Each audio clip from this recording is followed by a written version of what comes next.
tema de hoje é a criação. Eu vou começar lendo alguns versículos, para além dos versículos que estão aqui de início na apostila, porque eu estou entendendo que todos vocês leram a apostila e estudaram a apostila, então eu não quero repetir conteúdo aqui. E nem teria como completar muito conteúdo. Mas eu gosto de...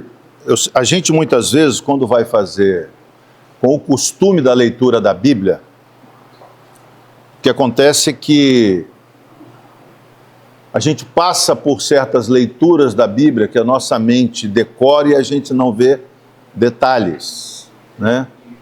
E aí falta muitas vezes uma leitura mais atenta, uma certa atenção espiritual e imaginativa daquilo que você está lendo.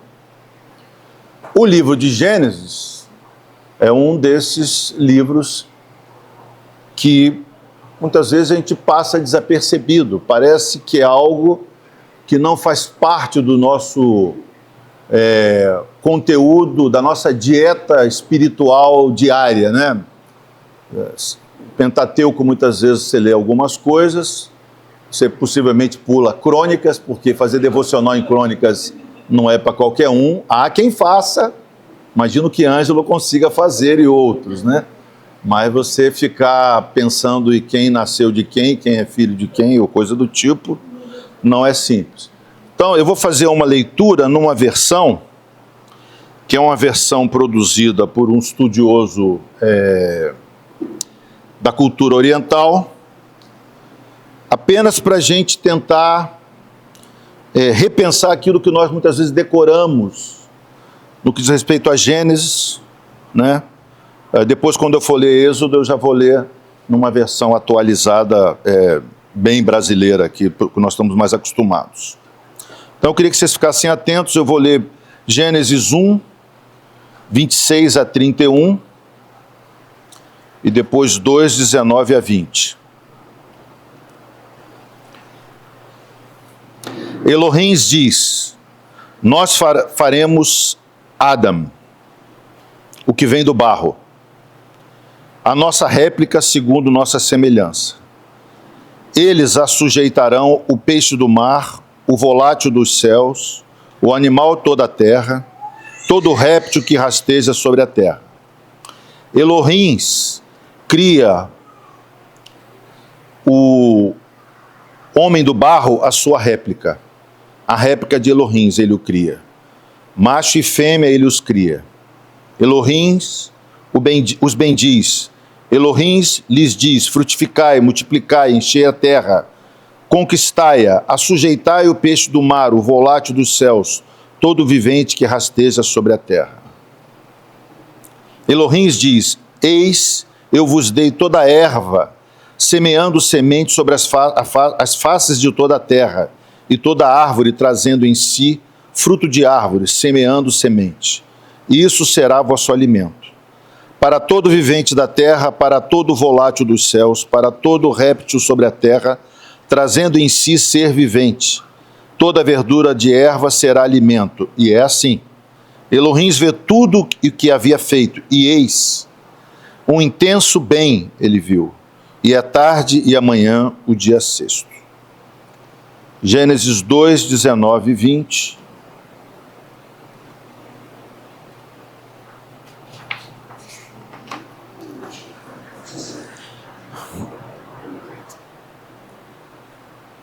Adonai Elohim forma a partir da terra todo animal do campo, todo volátil dos céus. Ele os faz vir ao pé do formado do barro, para ver o que ele lhes clamará. Tudo que o formado do barro clama ao ser vivente é seu nome. O formado do barro clama nomes para toda fera, para todo volátil dos céus, para todo animal do campo. Mas para o formado da terra, ele ainda não havia encontrado auxiliar para ele.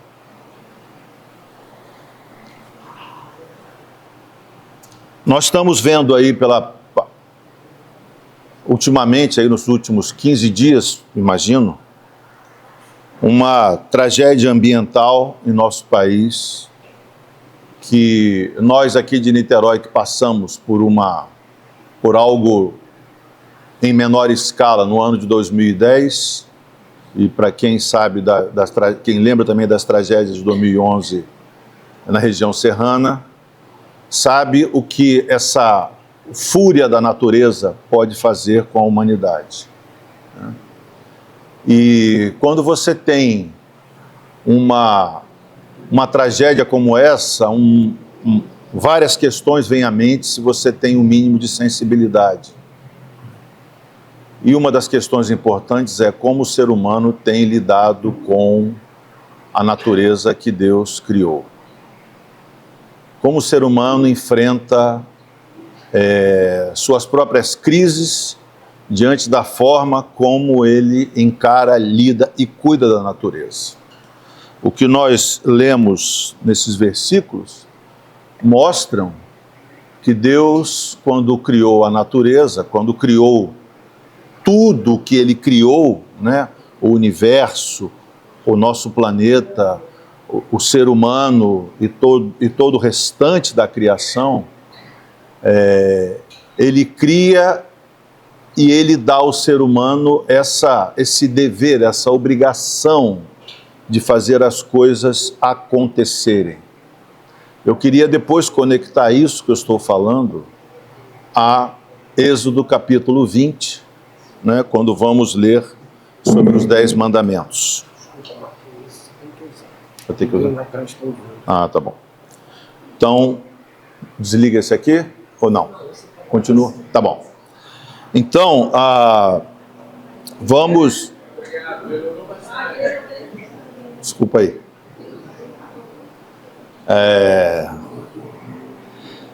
Então, a criação, esse tema da aula de hoje, ele tem para nós uma dinâmica muito próxima por causa dos últimos acontecimentos que nós estamos experimentando no Brasil, né? Porque, sem dúvida, isso é, de alguma forma, uma resposta, um conflito entre a forma como o ser humano está lidando com a natureza e a retribuição que a natureza, mesmo sendo impessoal, dá como consequência da nossa má administração com aquilo que foi criado.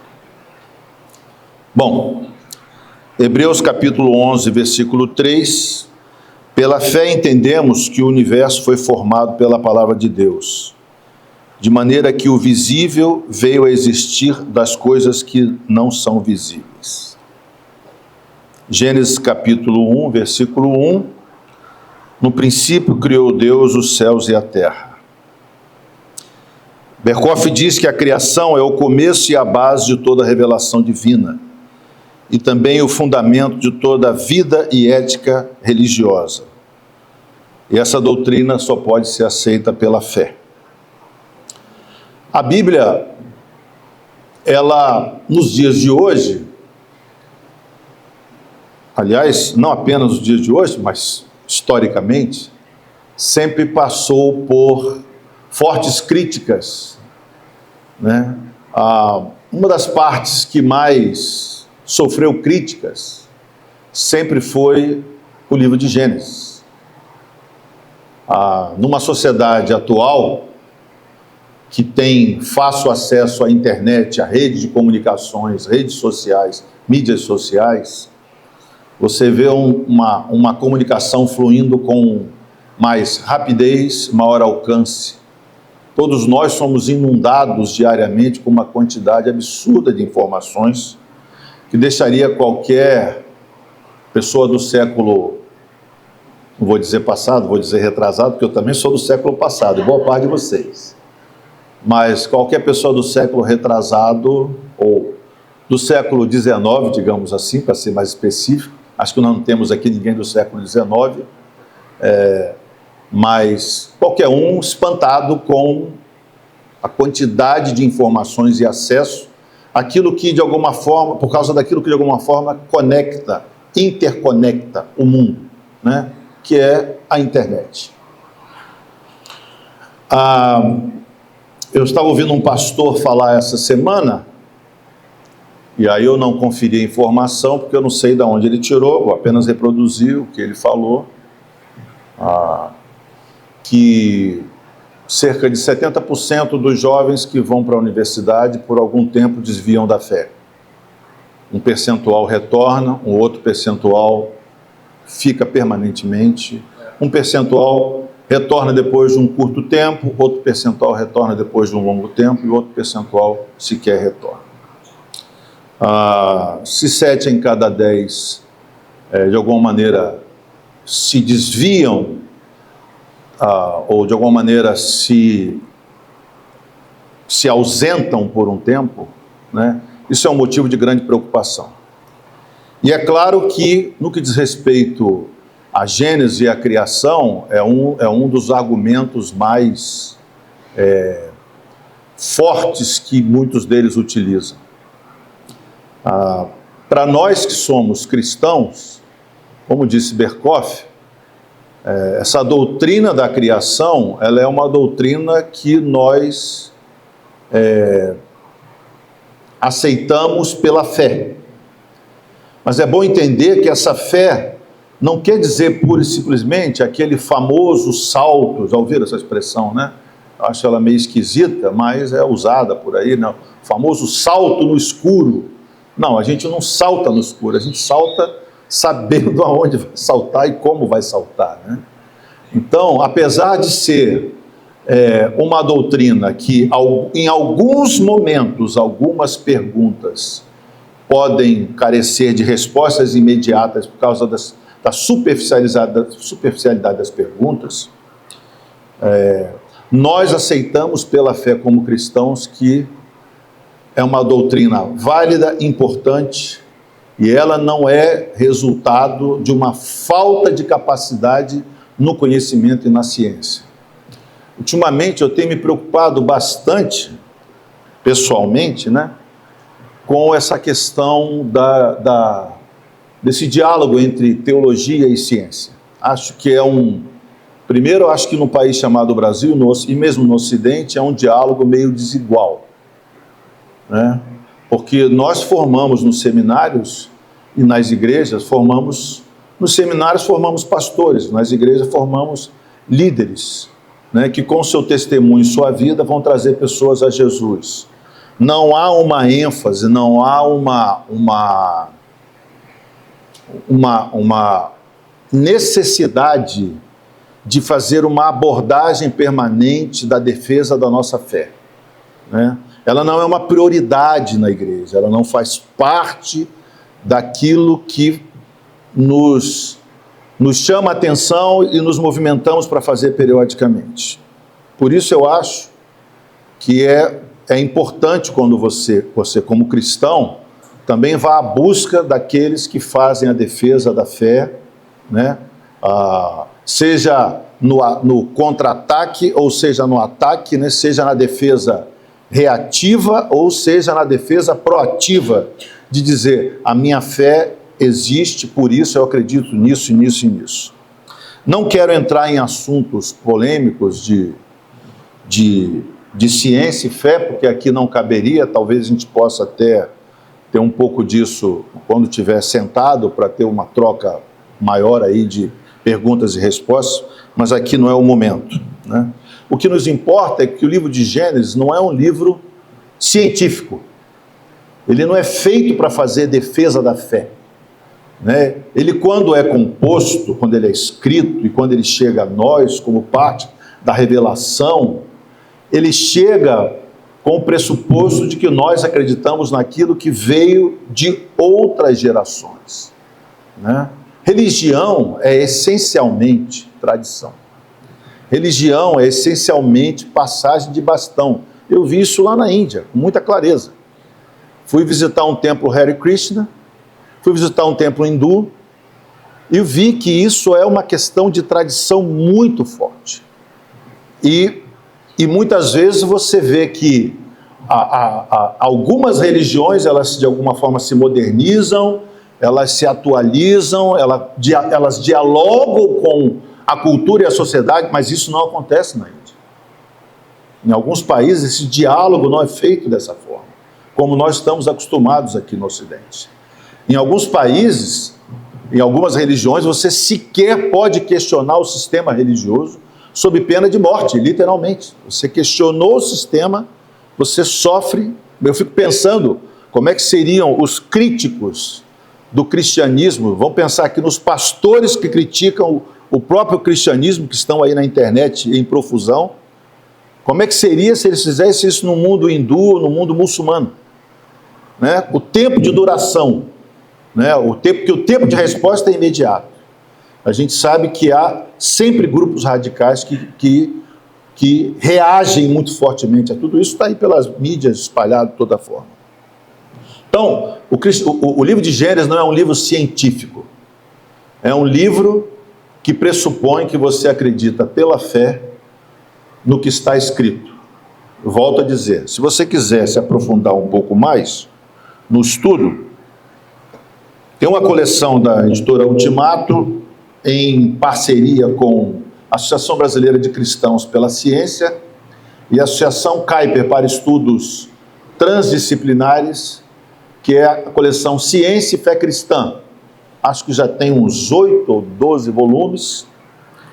E eu estou lendo nesse momento A Ciência de Deus, que é, digamos, o volume introdutório, escrito pelo Alistair McGrath. Então, se você quiser se aprofundar com os cientistas cristãos, dando as respostas que você, por acaso, tenha dúvida, se você está na faculdade, se você está num grupo de trabalho, no seu trabalho, se você tem um grupo de amigos que desacredita por questões histórico-científicas, eu te aconselho a adquirir esse material, fazer uma leitura, assim como outros bons materiais de dois autores principais, Alistair McGrath e o Norman Geisler. São dois autores cristãos sérios, pesquisadores, cientistas, que fazem confronto a toda essa questão aí de criação, de inerrância bíblica, de historicidade dos fatos bíblicos e etc. Então, não se acanhe, nós temos resposta para tudo isso.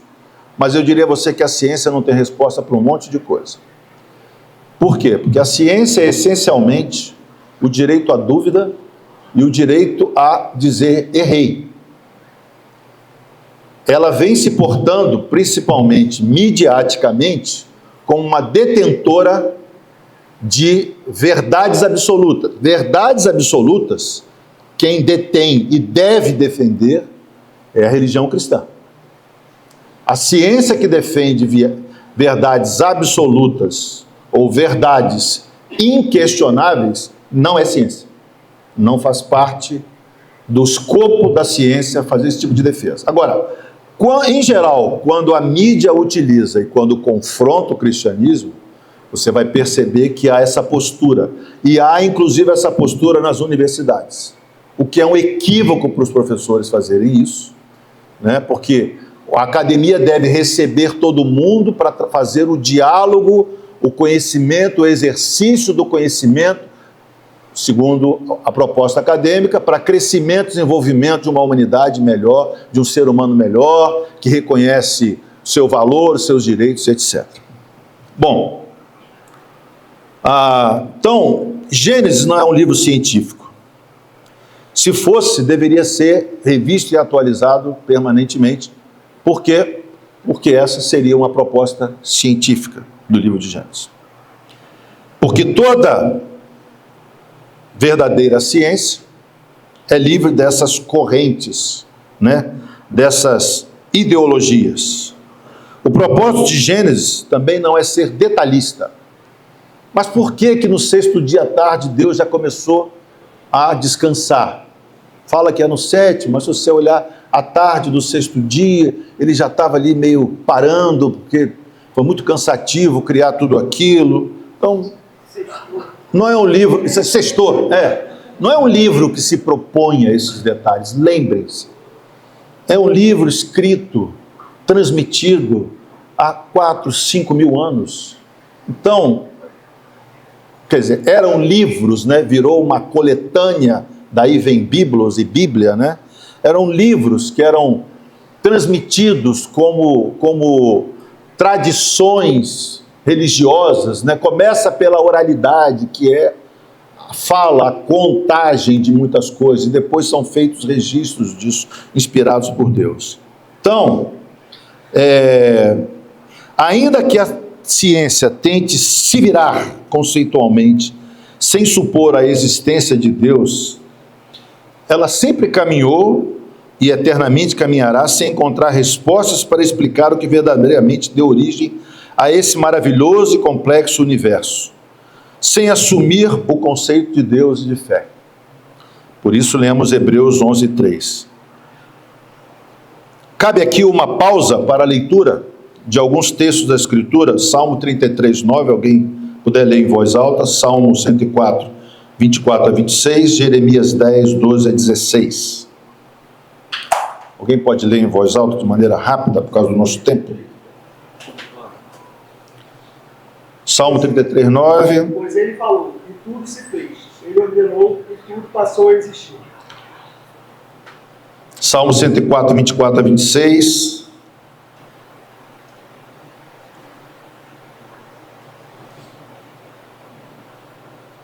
Depois Jeremias 10, 12 a 16. Que variedade, Senhor, com as tuas obras. Fizeste todas elas com sabedoria. A terra está cheia das tuas riquezas. Eis o mar vasto, imenso, no qual se move selo sem conta, animais pequenos e grandes. Por ele transitam os navios e o leviatã que formaste para me lubricar. Jeremias 10, 12 a 16. O Senhor, porém, fez a terra com seu poder e a estabeleceu com sua sabedoria. Com seu entendimento estendeu os céus. Quando fala no meio do trovão, as chuvas rugem dos céus. Eleva as nuvens acima da terra, envia relâmpagos com a chuva e ordena que o vento saia de seus depósitos. Todo ser humano é tolo e não tem conhecimento. Os artesãos são envergonhados pelos ídolos que fazem, pois as imagens que esculpiram são uma fraude. Não têm fôlego nem poder. Os ídolos são inúteis, são mentiras ridículas. No dia do acerto de contas, serão todos destruídos. Mas o Deus de Israel não é como esses ídolos. Ele é o Criador de todas as coisas, incluindo Israel, a nação que lhe pertence. Seu nome é Senhor dos Exércitos. Então vejam vocês que o povo de Israel, o Antigo Testamento todo, confirma essa história de Gênesis. E uma coisa importante em relação ao livro de Gênesis são duas palavras, né? Não sei se eu já comentei com vocês aqui: tempo e espaço. Tempo e espaço são normalmente aquelas palavras que nos posicionam como seres humanos, posicionam nossa cultura, posicionam a forma como nos expressamos, posicionam a nossa língua. Eu estava lendo um pouco da história da língua portuguesa, porque de algumas expressões, porque do sotaque do pessoal do interior, porque do sotaque do nordestino, porque a influência dos nativos brasileiros na cultura e na linguagem, que tudo isso tem a ver com o tempo e o espaço. Espaço físico, geográfico chamado Brasil, e tempo, que era aquele tempo, né? Século XVI, XVII, até o século XXI que nós estamos. O tempo e o espaço são referenciais para nós, porque eles nos dão um sentido de existência e de vivência. Por que nós acreditamos certas coisas como acreditamos? Por que a gente começa uma aula preocupado com questões ambientais? Porque acabamos de ver uma tragédia. Isso é resultado de um tempo determinado e de um espaço determinado. Há 100 anos atrás, possivelmente, quando os primeiros cristãos evangélicos chegaram no Brasil, 120 anos, 130, você talvez não tivesse essa necessidade desses debates. Mas o tempo e o espaço, eles posicionam você. E eles posicionam quem o ser humano é também. Por isso, quando Deus cria, Ele cria a partir do nada, e a partir do nada Ele faz existir algo num determinado tempo e forma esse algo que vira um espaço. Então, é importante ter em mente de que o tempo e o espaço que nós vivemos é resultado de um tempo e um espaço criado por Deus, porque é comum pensarmos em obras da criação, né? O cavalo, o ser humano, as plantas, os alimentos, né, e tudo mais, os mares, o céu, as estrelas. Mas é preciso ter em mente de que o tempo e o espaço também foram criados e são domínio e o exercício de poder do Deus onipotente.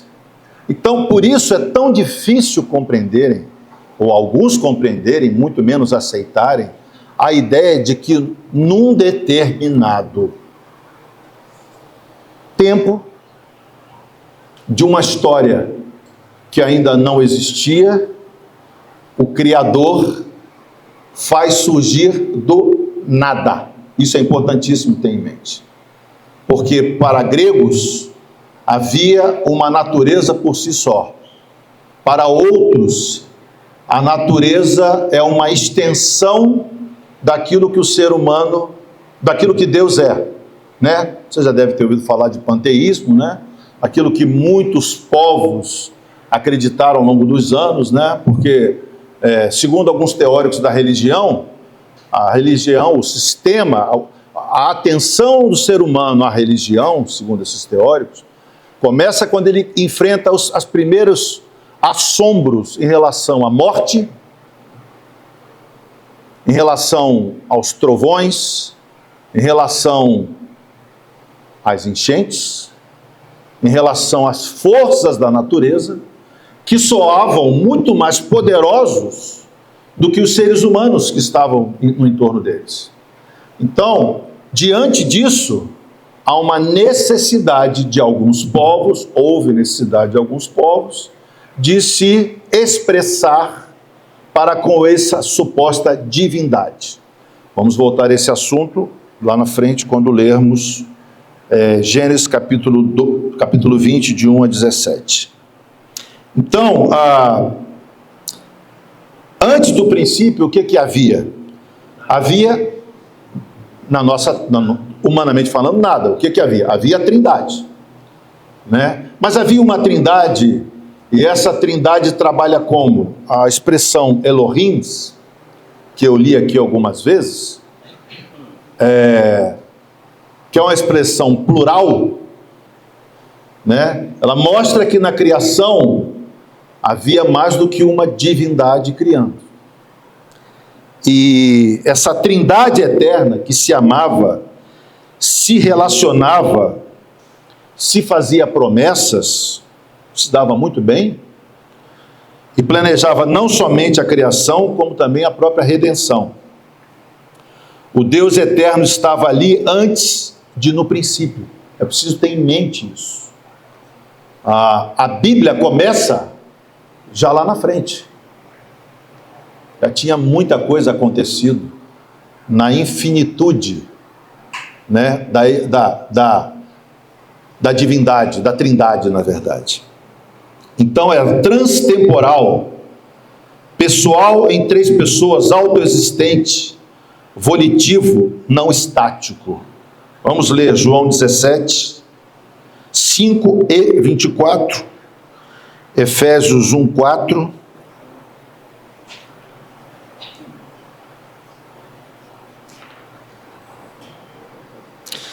Segunda carta de Paulo a Timóteo 1, 9.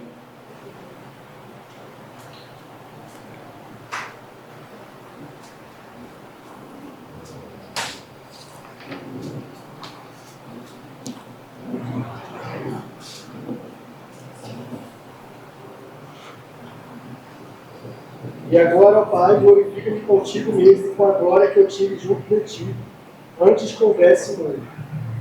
E agora 24. Pai, a minha vontade é que, onde eu estou, também esteja comigo o que me deste, para que vejam a minha glória que me conferiste, porque me amaste antes da fundação do mundo. Confirmando aí a trindade. Mais algum versículo para ler? Nos salvou e chamou com uma santa vocação, não segundo as nossas obras, mas segundo o seu próprio propósito de graça que nos foi dada em Cristo Jesus antes dos tempos dos séculos. Amém. Então Deus criou voluntária, pessoal e cuidadosamente. Toda a trindade participou dessa obra. O Pai, realizou por meio do Filho e a tudo vivificou por meio do Espírito Santo. Vocês podem conferir os versículos que são abundantes na apostila que receberam. Poder e autoridade sobre a criação, Deus concedeu ao homem. E aí, nós lemos Gênesis 1, de 28 a 30. E eu queria retornar aqui a Êxodo 20, de 1 a 17. Eu mesmo vou ler por causa do tempo, não vou ler todos os versículos. Vou ler basicamente alguns versículos, que seriam 8 a 11,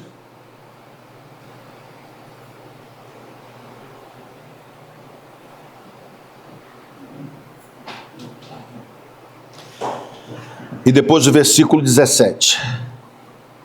Lembra-te do dia de sábado para o santificar.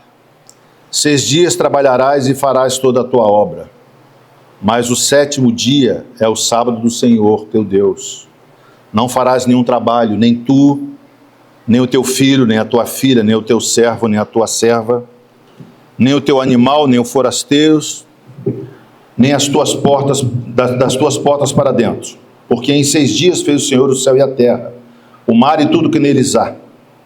E ao 7º dia descansou.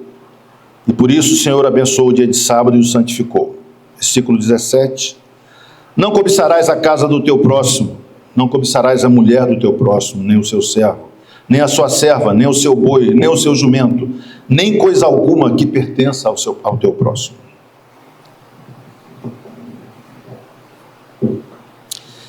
Então Deus cria, e Ele, quando cria, passa a responsabilidade para o ser humano de cuidar. Ora, o que é passar a responsabilidade? Vou explicar melhor. Ele nos responsabiliza para fazermos a nossa parte nessa criação, e é óbvio de que Ele está no controle de tudo, Ele tem o domínio de tudo, Ele não é um Deus que se ausenta da criação, como alguns dizem, não é o Deus que se estressa com a criação e que por isso a abandona, mas é um Deus que observa, que acompanha, que controla, mas que dá à criação, parte da criação que somos nós, seres humanos, a possibilidade de gerir tudo isso. Como é que nós estamos trabalhando isso? De acordo com aquilo que vemos, né, explicitamente o tempo todo aí nas mídias. Bom, primeiro, eu queria dizer para vocês, queria fazer uma pergunta para vocês. Quais são as duas principais ONGs internacionais que vocês conhecem? Alguém pode me dizer aí essas ONGs que trabalham com defesa de determinados... Greenpeace, WWF, alguma outra?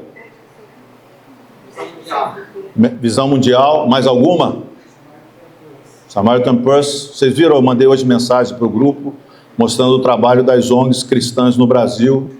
Mais alguma? Anistia Internacional.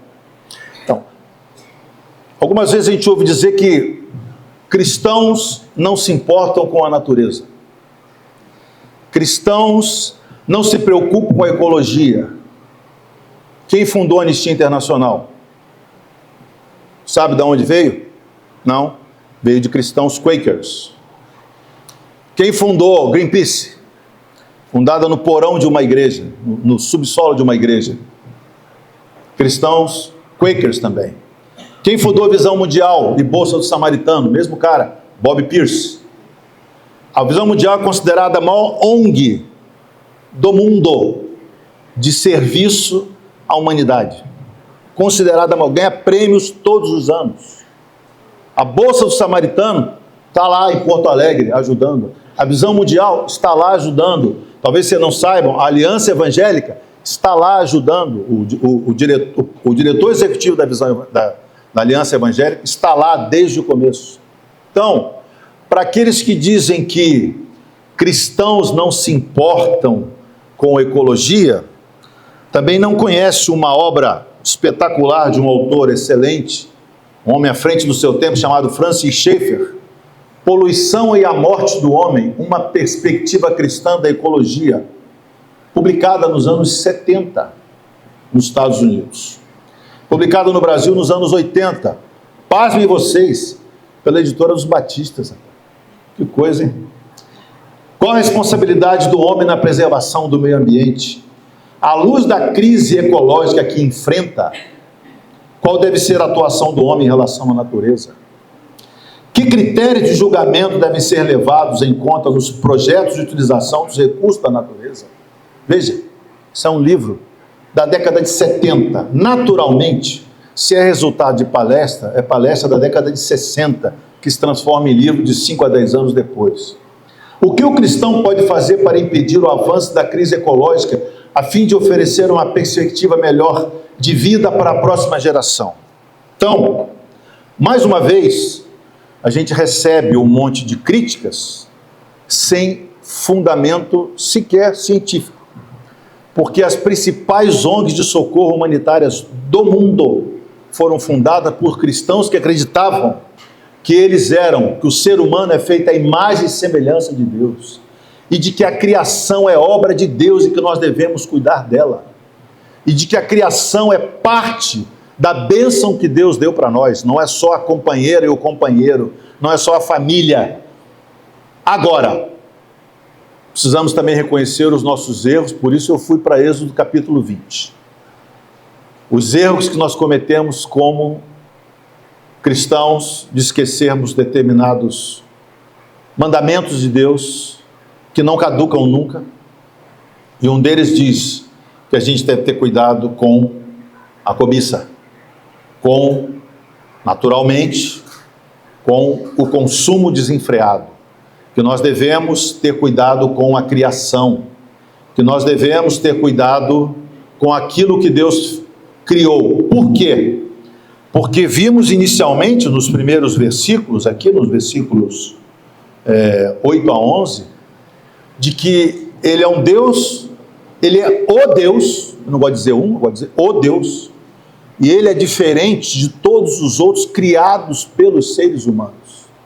Assim como o Deus que pode ser entendido como o Deus do capitalismo, do socialismo, das ideologias humanas que tentam superar a verdadeira proposta de Deus para o ser humano, que não é uma proposta de outros deuses, deuses feitos pelas mãos humanas. Vocês acham que deuses feitos pelas mãos humanas são apenas os deuses de pedra, de gesso, de bronze, de ouro ou coisa do tipo? Não, já foi esse tempo.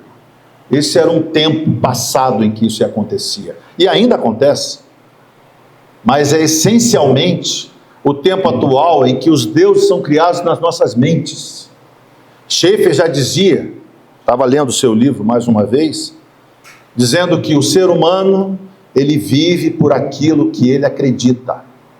Então, se você não acredita que a natureza é uma bênção de Deus, que ela foi criada por Deus para ser bênção para nós, e que nós devemos cuidar com responsabilidade dela, você vai agir como tal. Se você não acredita que o ser humano é criado à imagem e semelhança de Deus, e que merece todo o respeito e cuidado, carinho e atenção, você também não está entendendo que isso é vontade de Deus. Você está fazendo uma idolatria se assemelhando aos outros.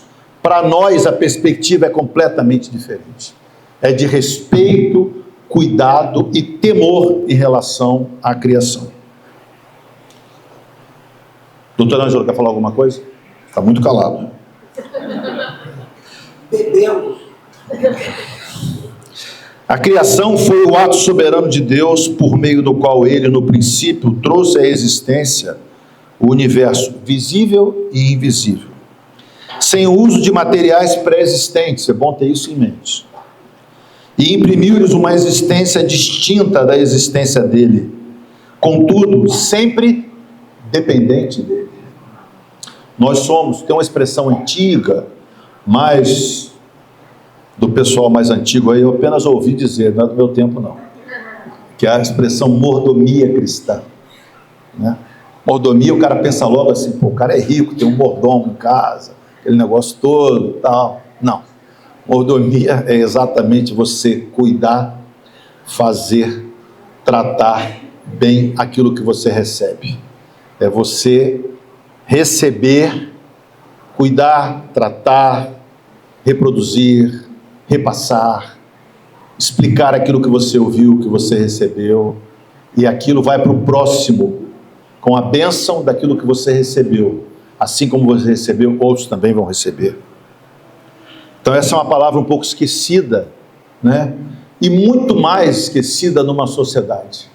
Numa sociedade em que opta por indiscriminadamente consumir, provocar consumo, provocar cobiça. Gente, tem um autor chamado Lipovetsky, que fala muito sobre o consumo e sobre estou tentando lembrar da palavra aqui, efemeridade do consumo. Como a gente se apega a certas marcas, a certas coisas para dizer, diante disso eu sou. Veja que eu fiz um contraponto teológico bem claro, porque o único que podia dizer eu sou é o eu sou. E aí, a proposta de consumo, e olha, vejam bem, eu não sou daquele neurótico que acha que você tem que, apesar de eu usar roupa por 15 anos, 20 anos, enquanto dura, tá lá, mas eu não sou daquele neurótico que acha que você tem que também, né, ficar policiando tudo e absolutamente tudo, e nem olhando para o irmão dizendo, esse aí é um consumista inveterado, vou orar para Deus libertá-lo disso. Acho que é um problema de todos nós, cada um enfrenta da maneira como quiser, e entenda aquilo que Deus está falando ao seu coração como você quiser. Mas a verdade é que deuses são criados e nos são oferecidos o tempo todo. E nós aceitamos essa proposta muitas vezes sem a menor avaliação. Né? Me traz à mente homens como John Stott, Billy Graham e alguns outros que viviam uma vida simples. Né? Quem conhece aqui o livro, famoso livro da coleção de Lausanne, do Congresso Lausanne, 1974, para evangelistas, para líderes cristãos. O nome do livro era Viva a Simplicidade. Porque é exatamente uma proposta de um cristianismo numa vivência mais simples, em termos de consumo, isso já na década de 70. Há um outro livro cristão extremamente importante que avalia tudo isso, que é Cristãos Ricos em Tempo de Fome. Claro que é uma crítica direta e velada ao consumismo norte-americano, feito por um autor que esteve no Brasil algumas vezes. E também é outro livro que questionava o sistema de consumo de 50 anos atrás. Bom, esse Deus que criou, como vimos, ele é distinto dela, né? Ele não foi apenas um Deus que energizou. Vocês já ouviram? Eu acho esquisito quando alguém fala assim, como é que é? Estou sentindo uma energia positiva aqui. Né? Está sentado, Exatamente. Não, e com a Enel, muitas vezes, você sentir energia, às vezes falha também, né, cara? Porque fez por outra, falha ou queima alguma coisa em casa. Eu que o digo lá em casa, queimou mais de 10 aparelhos. Mas Deus também foi aquele que deu cordas, né? Porque tem um pouco aquela ideia de que ele é o relojoeiro do universo, né? Aquela ideia de um Deus que cansou, fez um objeto e falou, cansei. E aí cansei, eu dei corda e deixo o couro comer lá, agora eles se virem lá. Que foi embora, deixando tudo, evoluindo a sua própria sorte. Opa, o vento está soprando. O vento está soprando aqui. Ele está conosco, continua conosco ao nosso alcance, presente, mantendo-nos cuidando e preservando-nos. Salmo 46, de 1 a 3, alguém pode ler? E o belíssimo Salmo 139, de 7 a 10 também.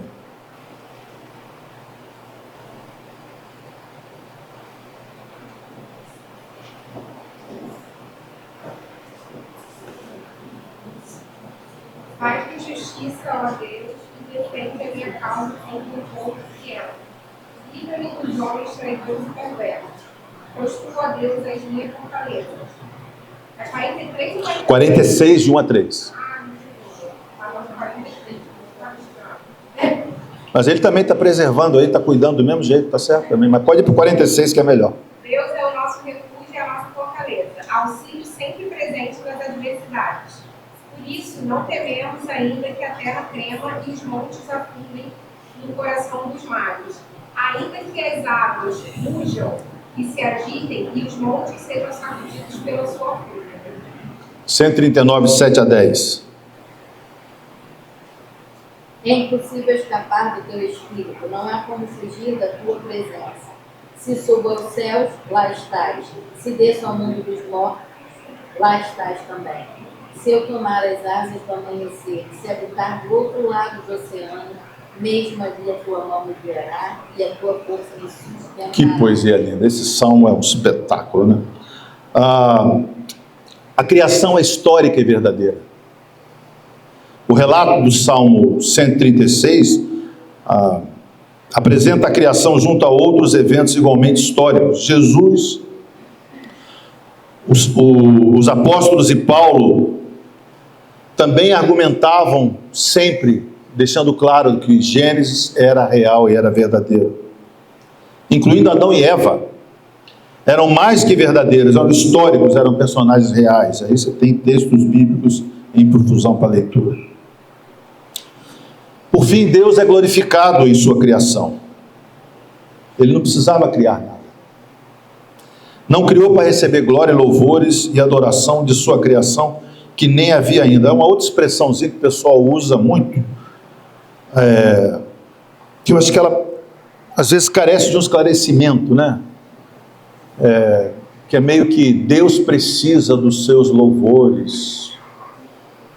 Olha, eu diria que ele não precisa. Você que precisa louvar a Deus. É bom para você, né?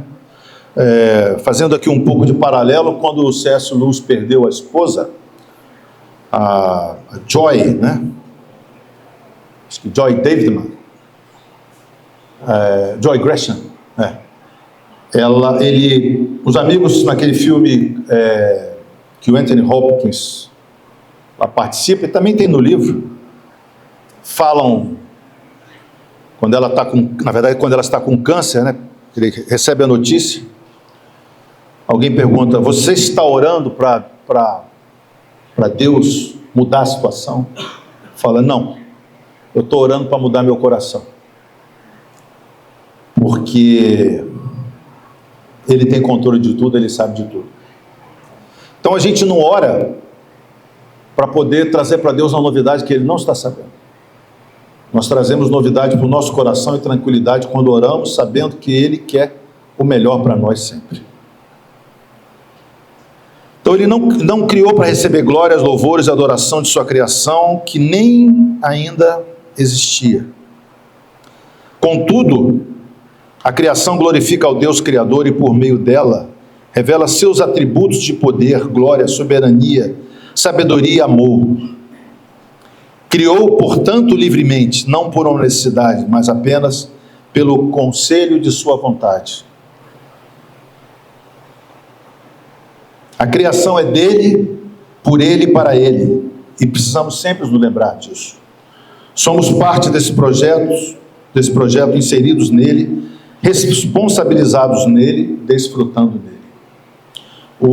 Finalizando, o que a gente está enfrentando no Brasil, vendo acontecer, essa tragédia, acho que ela tem mostrado o pior e o melhor do Brasil e do brasileiro.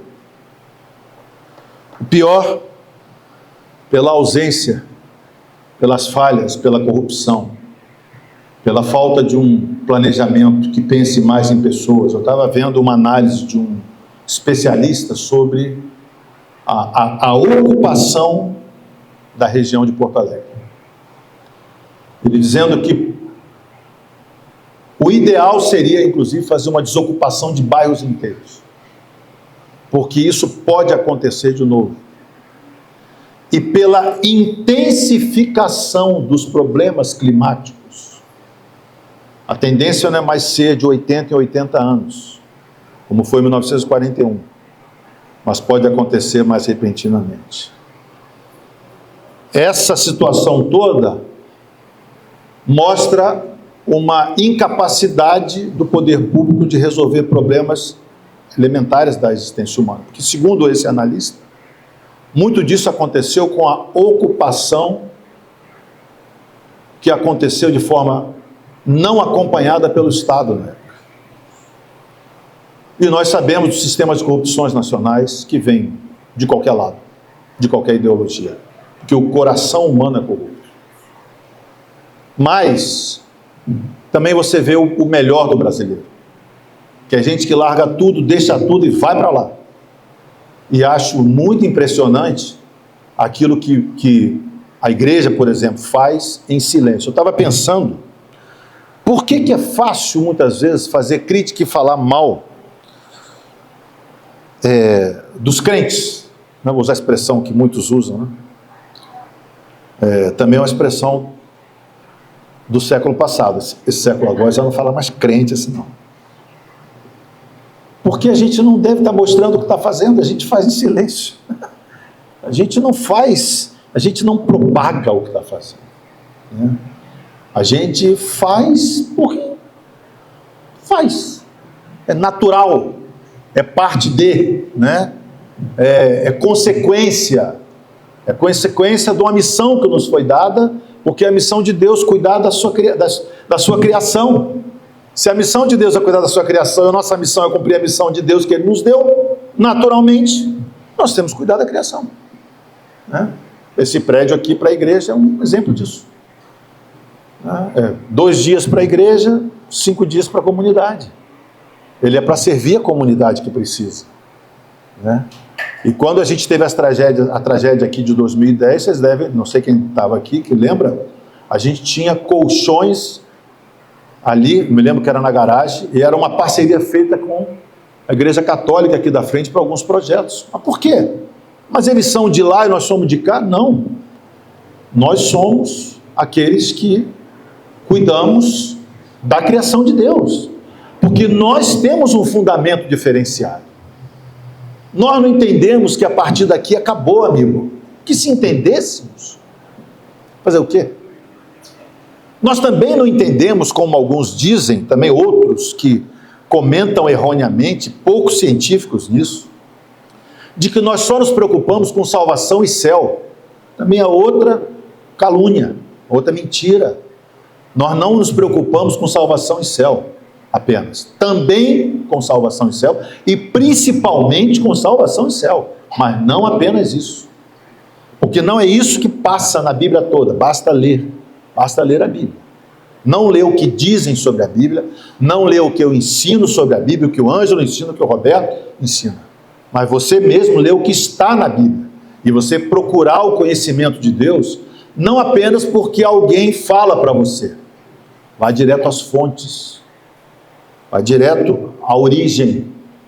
Vá direto à palavra de Deus. Porque nós aqui, toda a explicação que nós damos aqui é a tentativa de deixar claro, de deixar evidente as verdades da palavra de Deus, muitas vezes de forma sistematizada, muitas vezes de forma mais didaticamente adequada, mas você pode diariamente fazer a sua busca aquilo que é de Deus. Então, quando alguém disser, porque os crentes não ligam para a ecologia, mentira. Eu posso dar para vocês uma lista de livros sobre cristão e ecologia. Agora mesmo eu estou com um livro de um autor bem importante chamado Howard Snyder. Tive uma conversa, ele e o Gerson Borges, para publicar o livro dele no Brasil. E é um autor referência internacional, Howard Snyder. E você vê outros cristãos como Francis Schaeffer e tantos outros. E aí eu estava vendo também os pais da igreja. Os pais da igreja, estou falando do século IV, já falavam do cuidado com a criação, do respeito à criação, do cuidado com o ser humano. O ser humano que é feito à imagem e semelhança de Deus. Então, a nossa intenção aqui é trazer para vocês a certeza de que aquilo que Deus criou deve ser cuidado por você. Por isso a gente cuida um dos outros. Por isso, ama o teu próximo como a ti mesmo. Por quê? Porque amar o próximo como a si mesmo é amar a criação de Deus. Por isso, amar aquilo que Deus te deu para você observar, para você ver a beleza. Eu estava olhando aqui, a mata que nós temos aqui, né? Um pouco do mar, estava ali, estava vendo um pouco do mar, a beleza que nós temos, que Deus deu, né? Os pássaros, o alimento que brota naturalmente, né? Naturalmente, estamos falando do Brasil, 20% do alimento comercializado globalmente sai daqui. Então, é uma perspectiva de uma criação de um Deus que cria a partir do nada, que cria para a sua própria alegria e prazer e divide essa alegria e prazer conosco. Nos dá esse privilégio de cuidar. Por isso, cuidar daquilo que ele criou envolve o ser humano, a humanidade, mas envolve também a natureza, né? A ecologia, todo esse sistema que vem sendo degradado, maltratado ultimamente, por uma corresponsabilidade nossa. É claro, nós não vivemos num mundo, não estamos mais na cristandade, não estamos num mundo em que tem uma perspectiva cristã para tudo. Mas nós como indivíduos, e aí eu queria finalizar pontuando que acontece muito, quando você vê propostas midiáticas, elas partem do universal para o individual. Em geral, assim, nós seres humanos não estamos fazendo nada. Nós seres humanos precisamos fazer isso. Os cristãos são assim, os de esquerda são assim, os de direita são assim. O cristianismo trabalha com o indivíduo. Do indivíduo, ele forma uma eclésia. Mas são os indivíduos chamados para fora da sociedade, ou chamados para fora de uma maneira de pensar social errada, que vêm, se juntam para influenciar essa sociedade de volta para fazer alguma coisa. Que nós trabalhamos individualmente. Então, o que eu posso fazer diante de tudo isso? Fazer a minha parte no que é possível.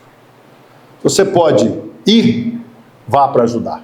Se você não pode ir, colabore financeiramente. Se você não pode colaborar financeiramente, você pode orar.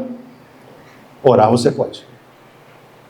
Lembrar das pessoas que estão sofrendo. Porque eu fico pensando, eu passei na minha casa, em 2010, o desprazer de ver um muro enorme caindo, a possibilidade da casa cair,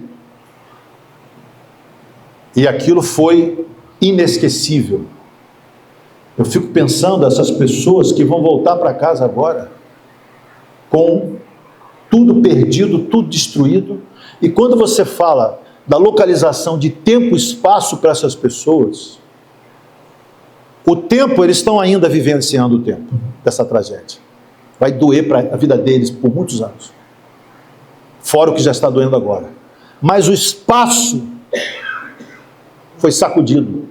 O senso de espaço deles, a segurança do pertencimento a um lugar, acabou. Que se aconteceu uma vez, pode acontecer de novo.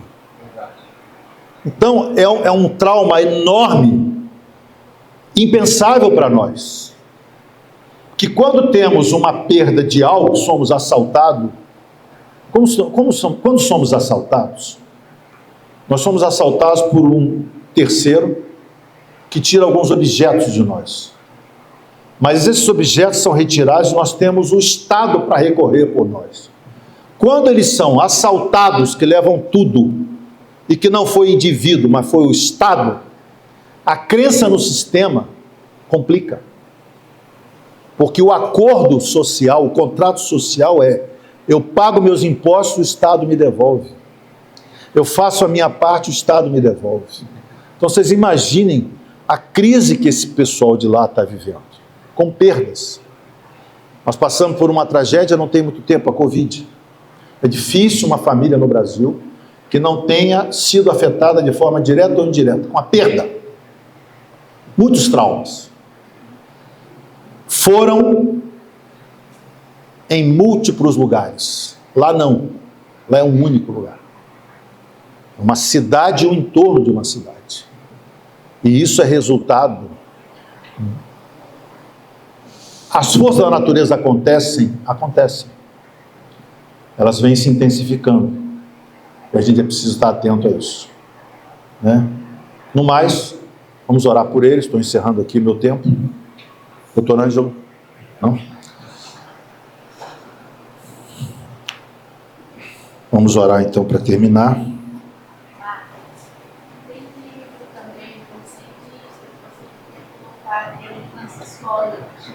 Ele é um cientista que falou que a ciência, na verdade, ela usa só o que já foi, que já existe aqui, foi dado por Deus, para que a ciência trabalhe. Então, é muito interessante. O nome do livro é A Linguagem de Deus. Francis Collins era o cara que cuidava do projeto, era o diretor do projeto Genoma, nos Estados Unidos.